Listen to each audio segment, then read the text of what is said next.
এই পাখিটা অসুস্থ হয়ে পুষ্কুমিতে পড়েছিল, কিন্তু এক ট্যাঙ্ক কিয়ে খেয়েছিল সেটা জানি না। আমি দেখি পুষ্কুমিতে পড়া, তারপর আমি এরা উদ্ধার করে এবং ট্রিটমেন্ট করি যে এরা সুস্থ করার জন্য। কিন্তু প্রথমে এনে খাবার দিলাম এবং রোদের ভিতরে রাখলাম, কিন্তু পাখিটা অনেক বিষাক্ত এবং শরীর অনেক দুর্বল, কারণ না খাওয়ার কারণে। দেখেন পাখিটা কোনো লড়াচড়া করে না।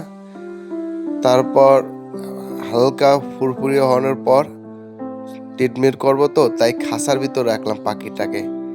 দেখেন পাখিটা একটু রোদে থাকার পর কীরকম হুড়হুড়ি হয়েছে এবং খাওয়া দাওয়া করে, কিন্তু দাঁড়াইতেও পারে না, কারণ একটা পাও নাই, তো তাই ঠিক মতন দাঁড়াতে পারে না আর ঠিক মতন চলতেও পারে না।